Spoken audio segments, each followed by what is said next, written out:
Hey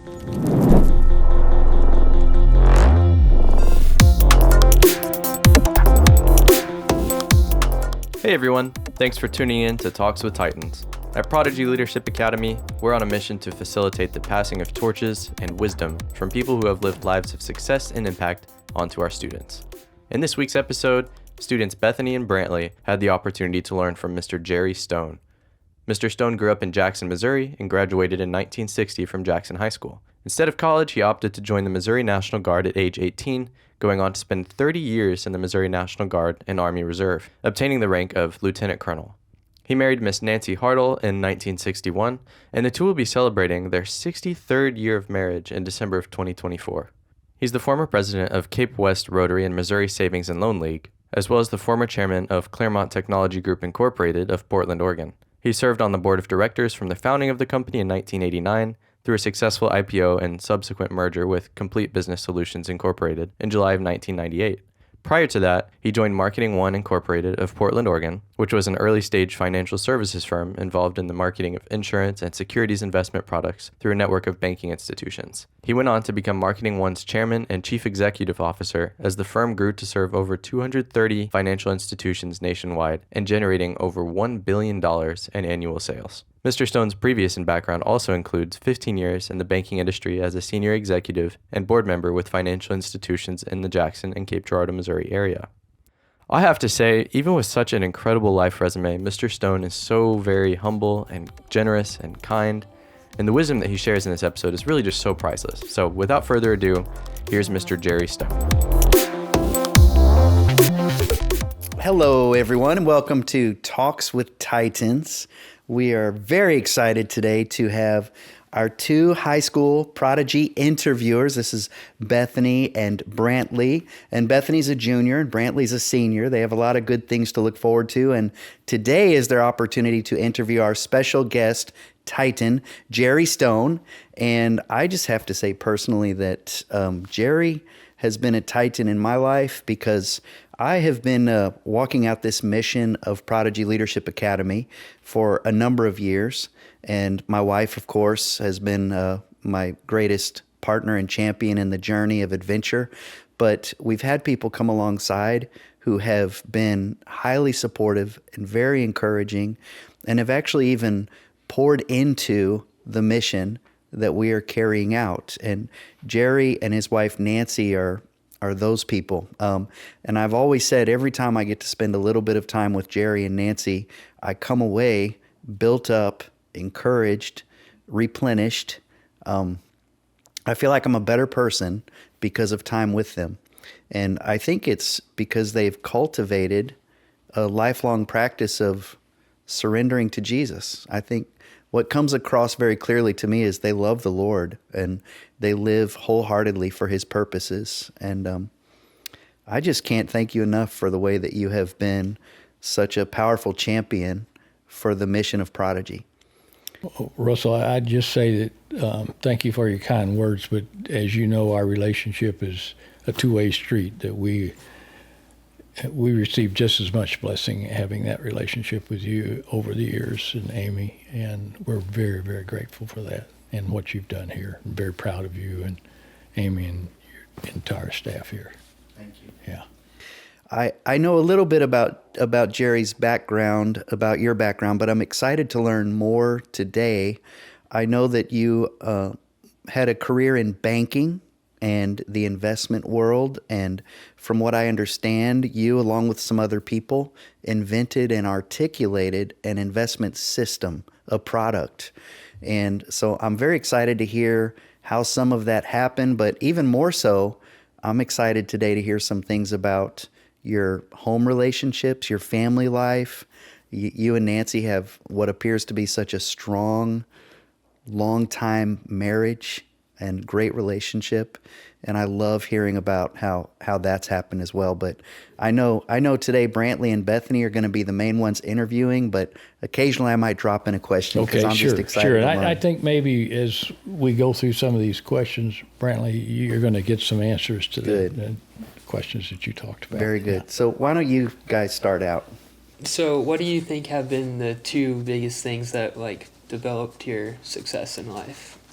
I want to start maybe with where that foundation came from. And I'd have to say, as I look back on it, it was probably my military experience at an early age. I joined the National Guard when I was 18, and then came back after the service and spent another almost 30 years, well, a little over 30 years in the Guard and Reserve. And I think what that taught me at that particular period of time was really the organizational skills that I needed, the how important teamwork was, and really in observing the people that I served with, what leadership style was most effective. And so that was really helpful for me as I went on into another career and civilian career, and I felt like I drew on that experience a lot over my life. So just a follow-up question to that, were you kind of hesitant or worried about joining the Army, or were you just like all for it, joining the National Guard? I grew up in Jackson, and the only way to get out of Jackson for a while was to go to college or join the service. And so all of my friends and I, we were very excited to join the service and expand our horizons, if you will, beyond the Jackson community at that time. So yeah, that was our motivation. Sorry, just forgive me for this, but I'm big and interested in the Army, and I've been thinking about joining the National Guard. So for me, this is something personal, good to right? talk about. Yeah, yeah, it's personal. Did you say you overall enjoyed it then, I would say? Very much so. I wouldn't trade that experience, Brantley, for the reasons that I cited to you, but there's a camaraderie there that I think lasts a lifetime. I still have friends. We get together, we communicate with each other, support each other. So I think it's a brotherhood and sisterhood that is irreplaceable, honestly, in doing some kind of service like that. Yeah. Good question. So being in the National Guard, what is something that you learned there that you keep up with today? I probably am more interested in what we're doing as a nation and in the world from a military standpoint because of that experience, as opposed to just looking at it from a governmental standpoint. You know, what are we doing to promote peace, for example, and how are we handling aggression, and how are the decisions being made toward our next step toward providing our security for the country, or working toward peace and freedom for the entire world. And so I think probably that military experience has given me a little more of an understanding, and probably a lot more interest than I normally would have had I not had that experience. Yeah, good question. So for me, I guess, since I'm, a senior and I'm about to head off to the big career road and path, I guess for you, was it just one at a time you were trying to build, I guess what I'm trying to ask here, build up a career? Like, you joined the military, was that where you felt like your life would be headed for just that career, or where did you step off, I joined the military knowing it was a temporary thing, that I was not going to spend a career in the military. And I don't know that I knew exactly what I was going to do after that, but the initial phase was not that I wanted to make a career out of that. But having been in then, I decided to make a career out of being a reservist and staying in the reserve program for another 25 years, which I enjoyed very much also. So I did a little bit of both worlds. I wanted to have a civilian career, but also wanted to stay connected to the military during that period of time for a lot of reasons. Yeah. Did you pursue the officer pathway or the enlisted pathway? Well, I went in as an enlisted person. First, to answer your question, in the National Guard, there was a 6 month or 12-month active duty phase. If you went into the regular service, it was 2 years. my friends and I decided we did not want to do the 2-year route. We wanted the shorter route and stay in the Guard. You came back from the Guard, you stayed in the National Guard then another 6 years, so you had a total of 8 years in Guard service during the drill. Then you could stay in the reserves after that, or in the Guard if you wanted to. But I felt like that I had this, I didn't know what it was, but another career out there other than the military part of it, to do that. So, what advice would you give someone who is interested in joining the National Guard or some form of military, that area? I'd say go to the local recruiter, the National Guard Armory, and tell them what your interest is, and I think you'll find they'll be very receptive in providing you with information on what the requirements are and what the commitment is how long you need to be in the service to do that. And I'd say my first stop would be at the National Guard Armory, probably, if you're talking about it, or the Navy Reserve, or the whatever. Yeah. So I actually did take a stop there one day last year, and they definitely provide a good amount of information. Good. I gotta say, it was pretty good. I think there was just a little bit in me that's just like kind of worried about like this next step in my life and journey. But now, one thing I always do, like that I heard you say and many other people say, is they always got this bond in the Army and like friendships that continue on even after taking a separate path, and that's just amazing to hear, and it's something. Well, it's equally true. And Russell, the other part of your question, I joined as an enlisted person, but I did go to officer candidate school and the Army War College after that, so became an officer, and you'd have that opportunity too. Obviously, you may or may not want to pursue that, and but I enjoyed that particular part of the training too. It was at a little different level, probably a broader picture. And that's what I enjoyed part of it now too, as I look back on it. Yeah. What rank were you when you retired? Lieutenant Colonel. Yeah. Wow. It's amazing. I wanted to ask about your faith perspective. How I don't want to jump around though, so I should let one of you guys keep going with the direction of things. So what would you change if you could go back and start your career over? So that's a really good question to ask anybody, isn't it? What would you change, regardless of what your age is? I'd say that probably I'd change some of my stupid decisions that probably created chaos. I think I'd probably be a better listener. But overall, as I look back at it, I really don't think I would change the major things in my life. We can all change some little things that would make us a better parent, a better person, a better husband. But the major things, I think, are the critical ones that set us in a direction that we're going to go. And as I look back on that, I don't think I'd change that. I would have picked the same girl to marry. Nancy, we've been married 63 years. I would have chosen to go into the military. And I changed my career at 40 years old, which opened up a whole new world to me, an exciting world of business. And so looking back on it, I don't know that I'd change any of those major things at all. I'm just grateful that I got the opportunity to do those things, you know. Yeah.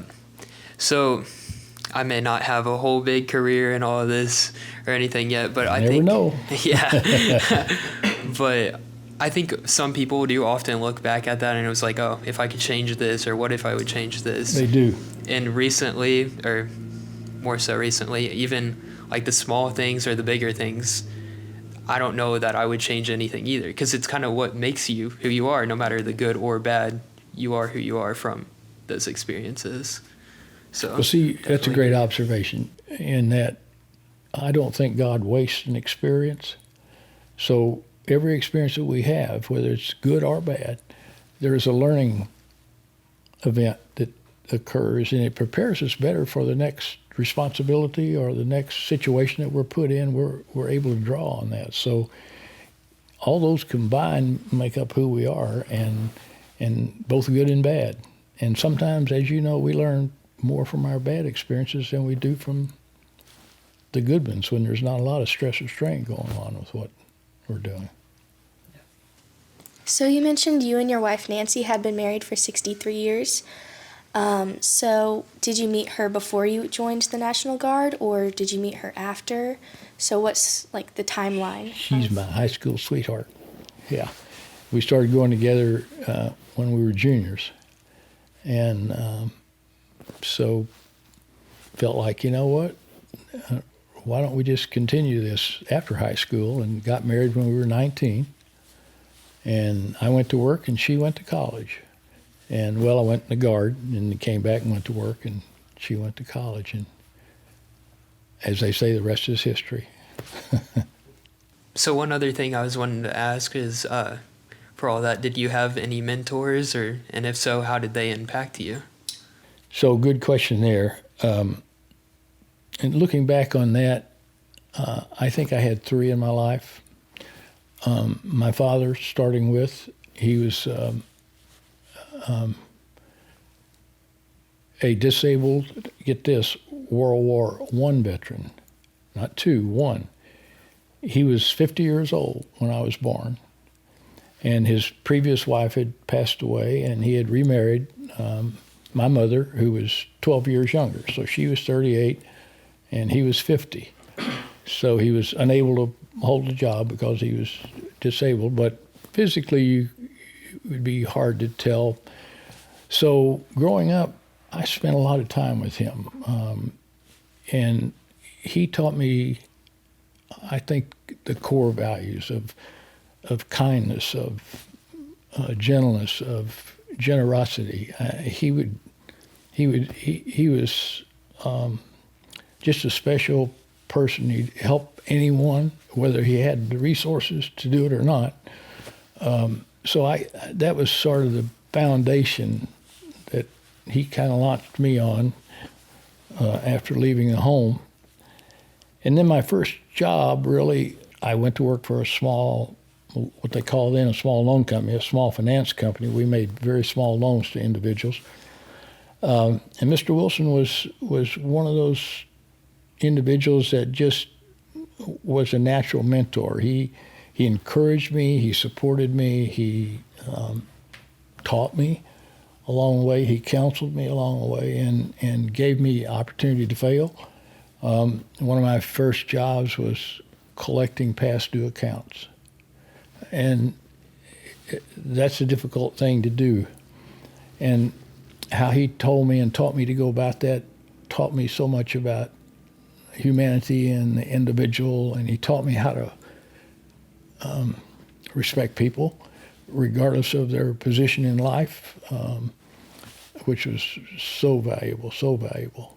And then the third one was when I changed careers, basically, or occupations, I guess you could say, at 40. The gentleman that started this company was 65 years old. It was a second career for him. He just had this concept that this program would work that we talked about earlier in the banking business, bank marketing business on investment products. And so that's when I left the local institution, financial institution, to go to Portland, Oregon to work in this startup company. I've never met a man that had so much integrity. I get emotional when I think about some of the things that he did for me personally and for our other staff members in our team. He was a very unselfish person, always concerned about the welfare of not only us but the client. And I think that's probably the core reason, one of the core reasons our company was so successful, because it was his leadership. And I just treasure that time in my business career so much, because it was just to have the opportunity to have an individual influence you like that at that particular time in your life was just invaluable, just totally invaluable. So those three, I think my father, my first boss, and then my last boss, if you will, probably were the big instrumental people in making me think about the things I think about. Yeah. What kind of disability did your father have? He had shrapnel wounds pretty well all over. In fact, he had a few pieces that were still in there that we joke about sometimes, but yeah. Did he ever talk about his combat experience? No, never did. He talked about a couple friends that he had, but beyond the experience, he was in the Verdun forest in France, and it was a very significant battle in the war, and got injured there. No, he's one of those old school military people that, just don't talk about it. It's just.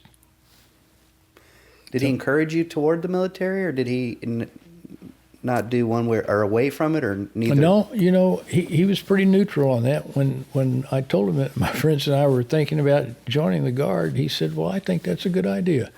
And so he was very supportive after I told him, but he wasn't the one that brought it up. He wasn't, "What are you thinking about the military after high school or something?"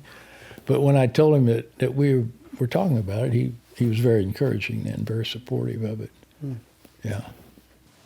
Well, so I was going to add on to that then and ask, did he start the military in the, I guess, family, or is that like a continued thing, or like did his father as well? He had three brothers, and they were all in the military too. So I think it was something, apparently back then, that I think it was almost a given to those young men particularly, and women too, but young men, that military was part of their responsibility growing up, that was a commitment they had to the country. As corny as that may sound sometimes, but I think they truly felt that way. To hear him talk about not his specific experience, but the fact that he was in the military, he was very, very proud of that. And I think that reflects on this core commitment that a lot of those people had during that era in our history. Yeah. Yeah, it almost seems that it could be a mutual feeling, though. I mean, it's definitely something to be proud of, to be in the military or want to serve, and I feel like I can see how it kind of could be corny, but it's like it almost feels good to want to do a difference or be able to, No question about it. Absolutely. And I think that's a spirit, and you obviously have identified that, and it's a feeling that you have is kind of pulling you toward that. Good for you. Good for you. Do you think that's changed? It's not. Sorry, I have questions just pop into my head. But, and maybe after we get through these questions on the list, then I'll ask a couple things that I've been kind of curious about. Sure. So what is a concept to learn quickly, or an important concept to learn quickly? Sorry. I'd say probably, if I could summarize it in one sentence, is one size doesn't fit all, that everybody is an individual. So the concept is that when you're dealing with a group or an individual, it's all different. They have different needs and different desires and different opinions, and you have to recognize that as quickly as you can if you're going to communicate effectively with them, I think. And let me give you a good example. In business, there are a lot of consultants that will come to you and say, "Bethany, Brantley, we're going to analyze your staff, and we're going to point out what weak points you have in leadership maybe, and then we're going to put together a program that's going to improve those over the next year." Well, that sounds very good, but in reality is we are who we are. Our personalities are pretty well set. And so we can do some behavior modification. We can stop smoking. We can change an eating habit. But when it comes to who we really are, our core, who we really are, in a pressure situation, we're probably going to snap back to that original form and react the way we would react. So I didn't use any of those consultants that used that approach because I felt like we just wouldn't get the value out of it. So I had a gentleman call on me one day that said he's a consulting, and so I wanted to listen to what he had to say. He said, here's what we do. We will interview you, each of you and your staff, and we will tell you what your weak points and strong points are, and then we're going to develop a program that's going to accelerate your strong points, but we're also going to educate the rest of the staff on your personalities so that when I'm in a environment with you, that I'm going to know how you're going to react in a certain situation so that I can prepare for that in how I ask you to do something or give you a mission or give you a project, that I know how you will think through that. So it's going to help me in putting that together in the way I present it to you. That's going to create a lot more communication. And that's what he did. And it was incredible to see how much better we interacted with each other, because we knew that if I didn't say this in the right way, you were going to be upset about it, and probably that would take you off of focus, and there'd be another issue that would probably develop. But because I knew that I needed to present things to you in a certain way, and that's what I did. And so it eliminated a lot of turmoil that could typically happen. Plus, it helped you do better at what you did best. And that made so much sense. So that's sort of against the norm in a certain way, because if you see still today consultants are saying, okay, we'll give you a training program, it'll make you better a person because we're going to take your weak points and we're going to eliminate those or make you less, dependent upon those weaker points rather than your strong points. Okay. Does that make any sense? Yeah. Okay. What would you want people to remember you by, or do you want to be remembered? That I was a good listener. That I had a giving heart.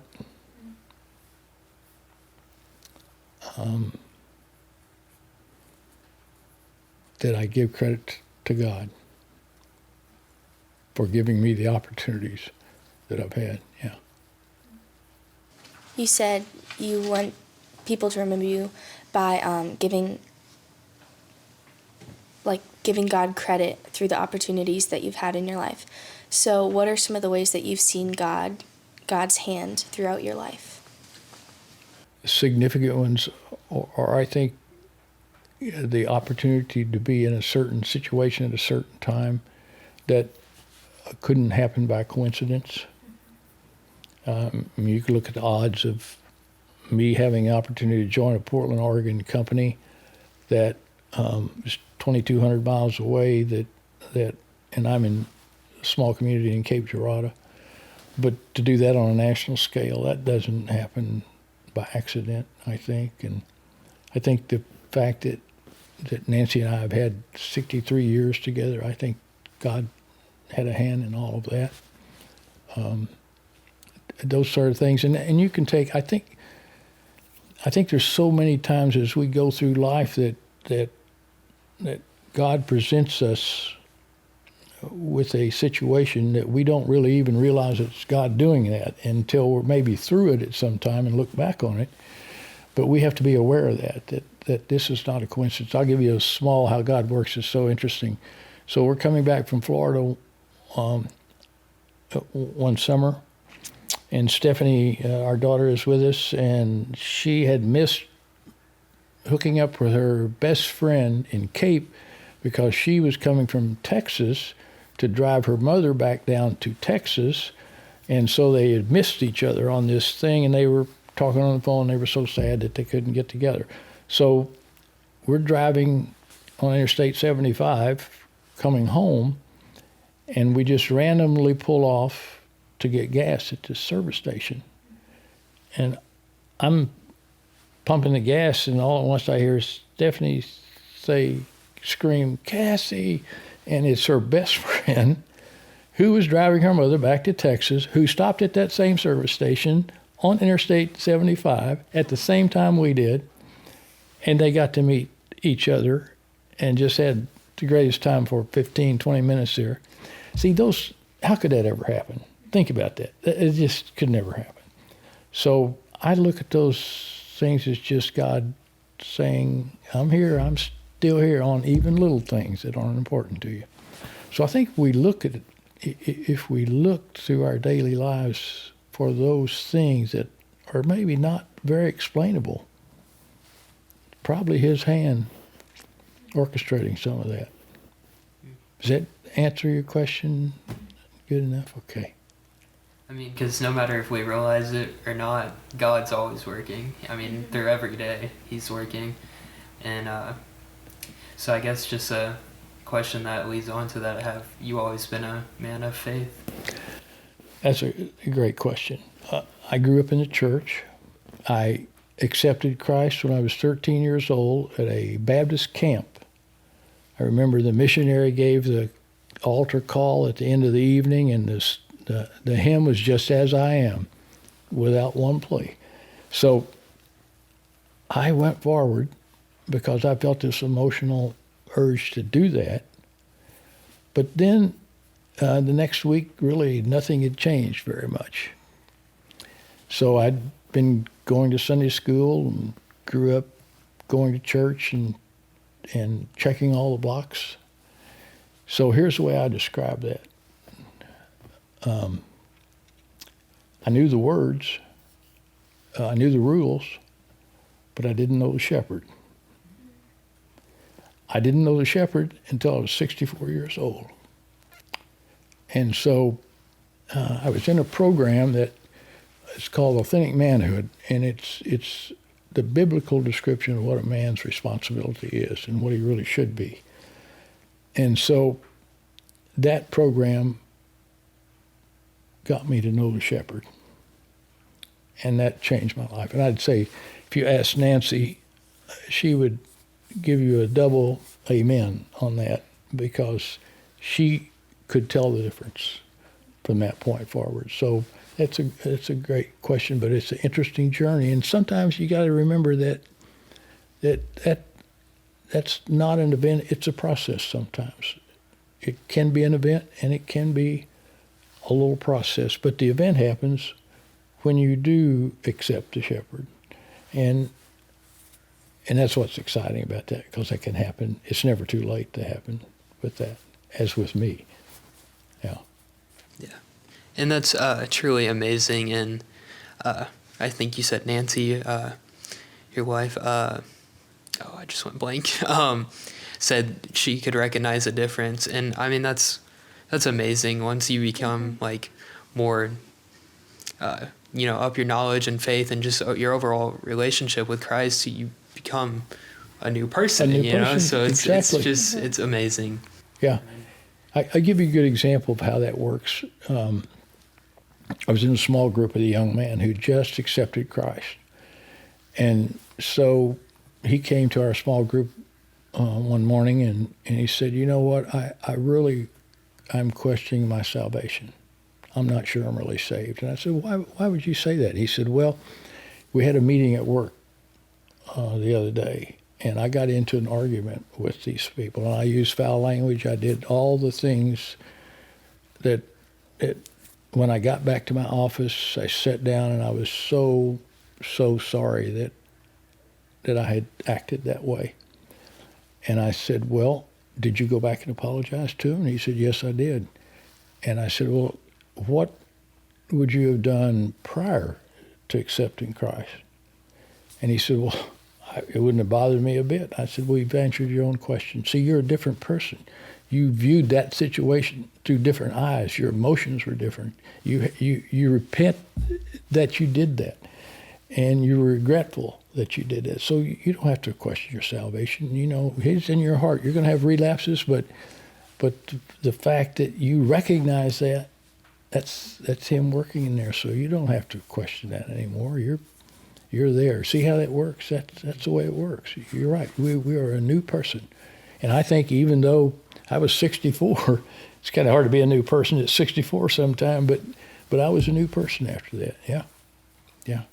And I think when you fail, even your own standards, and yet you still go back and like apologize after you've yelled at someone or used foul language or just did something that just didn't sit right with you, I think it shows even more strength than you had before, because you did admit that you were wrong and that you were not in the right stance at the moment. And it takes a big person to do that. It takes a new person to do that. A person who has confidence to do that. Yeah, good point. Very good point. What accomplishment did you feel that gave you the most satisfaction? I don't know that I could. There were just those small ones throughout my life. I don't know that there's one significant thing. Maybe from a career standpoint, it was being able to start a new industry, that nobody else had really put together up to that point, and watch that flourish. I'd say from my business standpoint, that was probably one of the most gratifying, because you hear this phrase, and this is how God is good. You hear this phrase that do something you love and you'll never have to work another day in your life. You've heard that. There are a lot of us that probably weren't in that situation, but when I made that move, I truly knew what that phrase meant. I could not wait until Monday morning to get back into that environment and to do something creative and something new.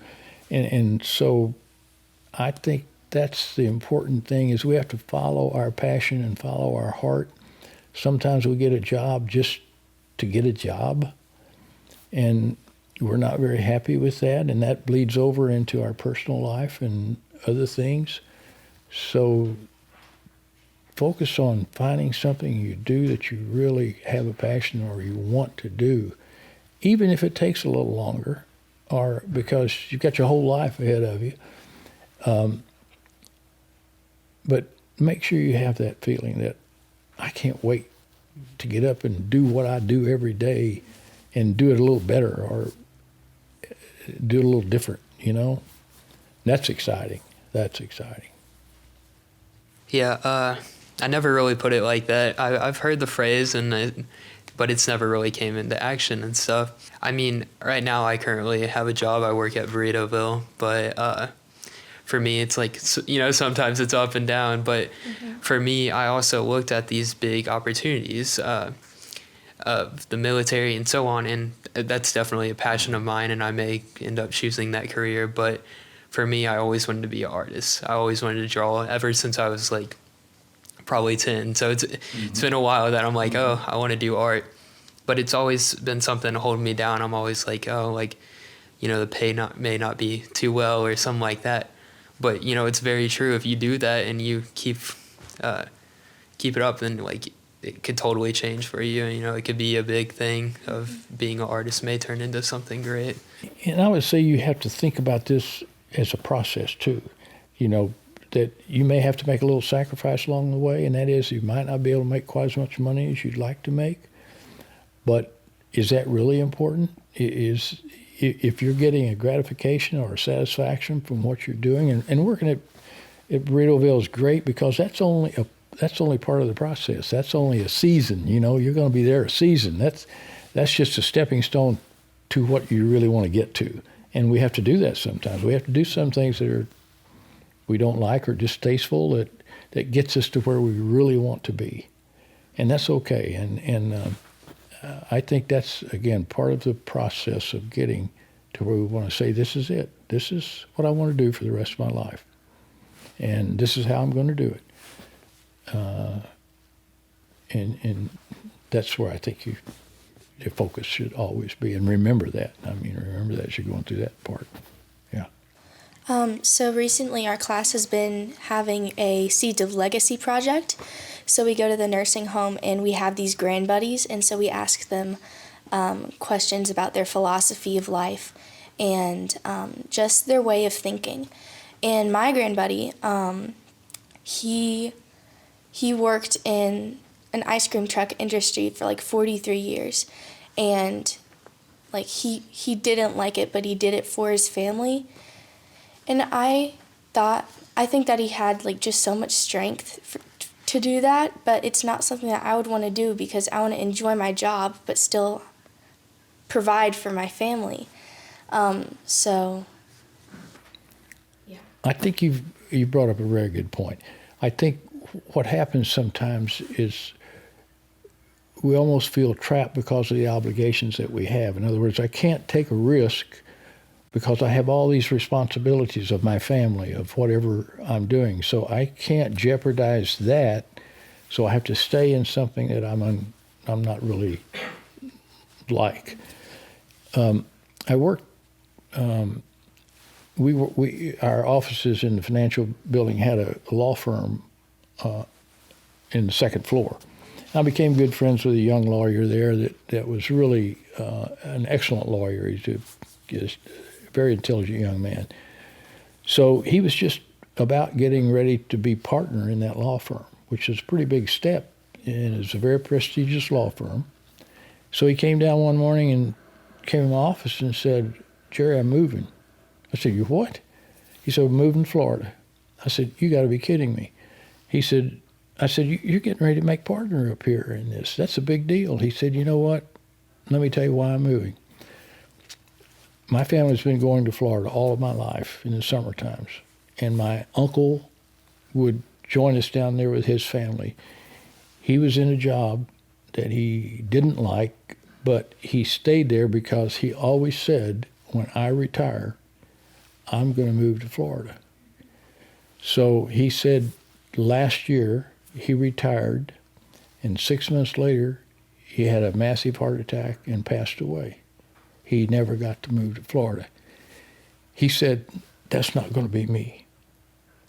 I'm moving to Florida now because that's where I want to end up."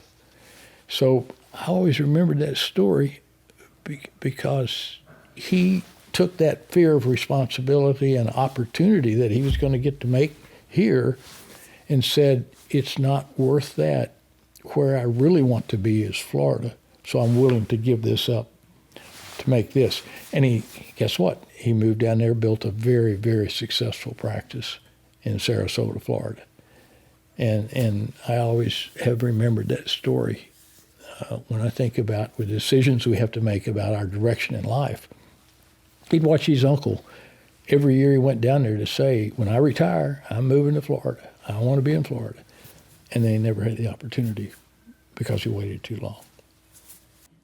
And as much as this seems like something that we set up, I see God's hand in this already, because we had a previous interview with somebody and a student who was asking questions.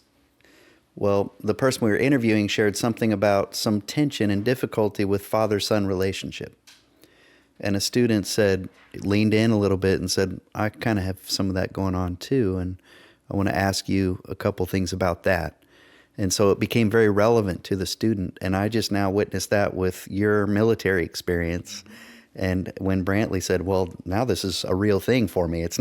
This is not just an interview for the sake of doing interview. I am learning something about my possible future." And I didn't mention it because it's more like I felt like it was more like questions towards him, but then I didn't know how much to share. But my personal experience, and I might have mentioned this in the interview before with Mr. G, but my personal experience of finding Prodigy, I think, could let alone be God showing himself to me. Because for me, I was at Jackson. I was not in a good headspace at all, very upset and depressed. And I was basically born into Christianity. My mom has her beliefs and all of this. So we're already Christians and stuff. But for me, somewhere along the way, I became really depressed and didn't I knew God was real, but I was okay, so sad and upset, and it was just I felt I was oh, why are you letting this happen to me or whatever. But then I tell you, it was just crazy because my mom did never want me to leave Jackson. She was you ain't leaving this school or whatever. And then just one day I was I've kind of had enough of it. Like, I was just like really upset. Grades are really poor, and we found Prodigy, and I mean, it definitely changed it all for me. And I mean, I remember taking the tour, and I wanted to mention this to you this morning. You were talking about the student, like, talking to you, telling you the truth, and, like, you never felt like they would say that. But there I was, like, I never would mention it about my dad to you, and I mentioned my relationship being very poor with him, and just stuff I never felt like I would ever share to someone, like, that I would consider a stranger or whatever. So I just felt like it was definitely a gift towards you, and I don't know, I wanted to share that, so. See, I think that's what we're saying. If we are aware of God's presence, and he never leaves us, obviously, and we've got the Holy Spirit with us, that's another plus. If we're aware of that, then we recognize times like that. I mean, you say, hey, how cool was that? You know, man, we had a communication there and out of nowhere all at once, and we both benefited from it. So I think that's what he does. It's so neat sometimes. Yeah. Thank you for sharing that. Well, and I do believe that it takes courage for people to be honest about the things they're facing in life, and I'm grateful for opportunities to see that, to participate in it. It feels like a holy moment. This interview feels like a holy moment to me because I just am grateful to hear the life lessons that you've learned along your amazing journey, and to be able to see students receiving the benefit of that as it's helping to shape their perspective of what's important. These are holy moments. It's not something that I don't take it lightly. Well, you know, you'll be amazed how much influence you have in your daily life over people around you. And I would guarantee you they notice a difference. And at some point in time, they'll see you react in a certain situation, and they'll say to themselves, I want to be more like that. I want to be more like that. And so God is using you to carry that message out. It's better with me than without. And I think by an example that you give to your fellow students, to your teachers, to the adults you meet in your life, you know, it's such a joy to be able to do that. Yeah. We're down to our last 5 minutes now, Okay. but Time flies it does. But I have a couple when things. you're having fun. Yes, exactly. I have a couple thoughts that came to me as you were sharing some important lessons you've learned or life experiences that you've had. Well, one is 63 years of marriage. That is amazing. Congratulations. And I mean, it's just become fairly rare to hear that people have a marriage that is enduring. And I want to ask you, what is something that you think helps a marriage stay strong and steady and loving? I've got one word. Okay, but I want to tell you a little story. You know me, I love stories. So here's the story. Schnucks every year has I think they may do it around Valentine's Day. I'm not sure. And I'm not even sure if they still do it. But they used to hold a little get-together for couples who had been married 50 years or more. So I never will forget this. So they interviewed one of the guys that was at this function, 50 years or more. And the question was, what's the secret to staying married that long? Logical question. So his answer is what I got so tickled at. He said, well, 2 things. Don't die and don't get divorced. And I'm like, well, that was as deep as I thought it might be. Those were 2 practical things. Yeah, if you don't die, you don't get a divorce. Still married. I guess you could stay married. But let me give you the answer that I think. I think first, it's being equally yoked. I think that's important. We think we can change people, but we'll go back to our previous conversation about how hard that is to do. And so if you're equally yoked, and the key word I think is compromise. You have to be able to compromise. It can't always be all your way or always their way.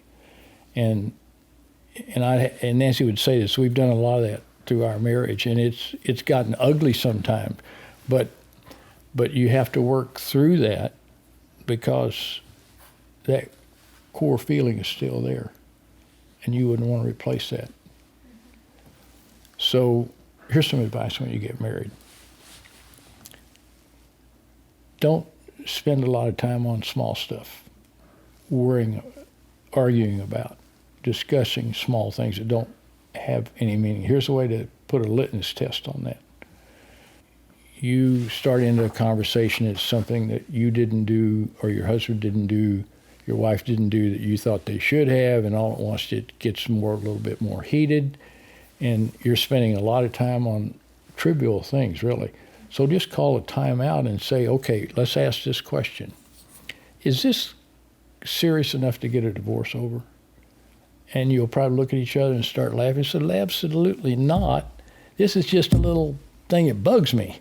Well, then we shouldn't spend any more time on it. Let's move on to something that's more productive for both of us and more enjoyable.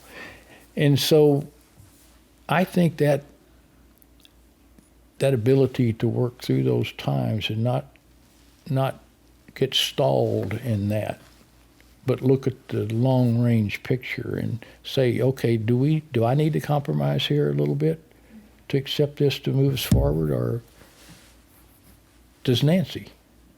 And I think that's the key, is compromise and being equally yoked. And So compromise. I heard you say compromise is key to keep a marriage strong, steady, and loving. My last question is, you seem to exemplify peace, fulfillment, joy in very relational person, and you trust God. At least that's what I perceive in my interactions with you. But you guys may not know that Mr. and Mrs. Stone had one daughter, and she passed away a few years ago after a battle with cancer. And when I say passed, I mean passed into heaven. And so now Jerry and Nancy, they've had to deal with probably the biggest loss that a parent can feel. So my question for you is, how do you stay full of trust and devotion to God, even when things don't go the way you hope it will? How do you deal with loss? because of the promise, because of his promise that I know this is not all there is. I know that we'll be reunited as a family for eternity. And I want to show you a little something. I'm not a bracelet wearer, but when she passed away, this is a bracelet from one of her favorite little shops in Sanibel Island that we go to. She grew up going to, okay? And what this did, the first summer after she passed, I saw this. I was in there looking around, and this just jumped out at me. It's like, oh, I need that, because here's where I am, and Nancy, and here's where she is. And the only way to be reunited with her again is through the cross.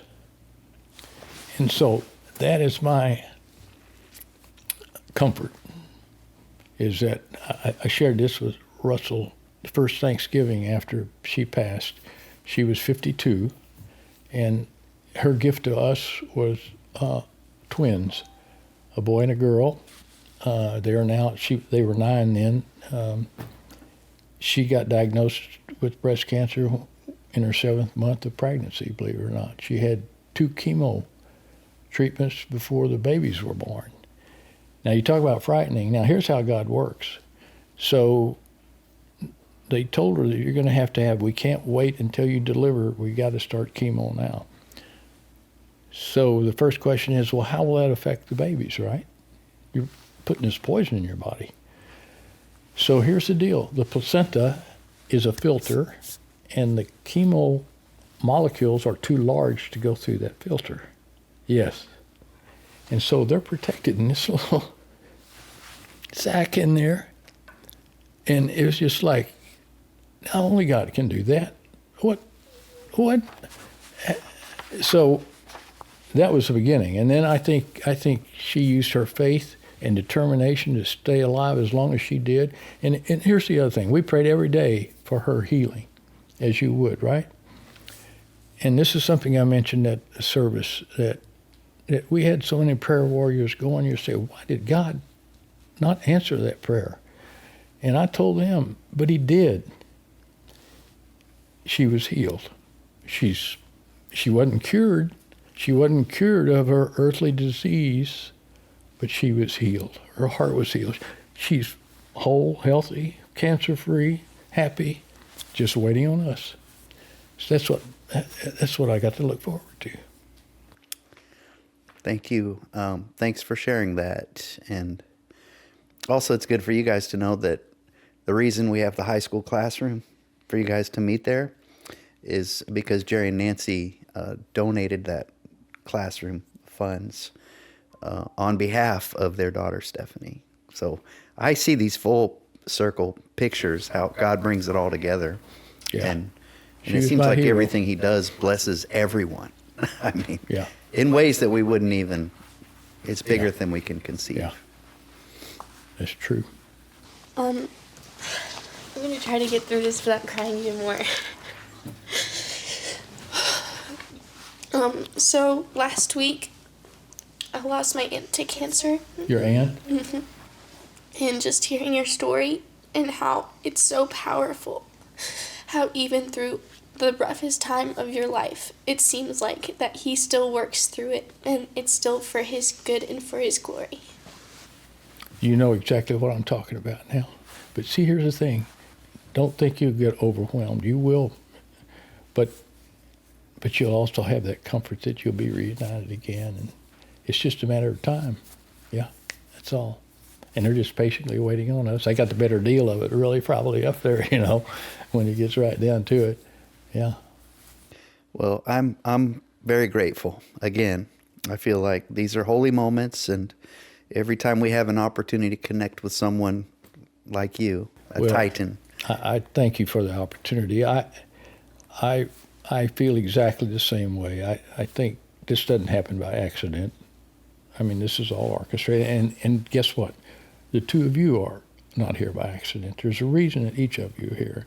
And maybe with your loss, Bethany, and your consideration of maybe the military and how's that going to look, maybe you can take something away that will move you toward where you want to be a little bit more, whatever. And that's the way it works. I mean, he just works that way. It's just like, wow, he put us 3 here with John and Russell, and what a great afternoon. Can we, this is different. I haven't done this in the previous talks, but could we wrap this up with a prayer, and would you pray over? I'd like for you to do that, Russell. Okay, I'll be happy. You just, I love you when you pray, and that's why I want you to do that. Okay.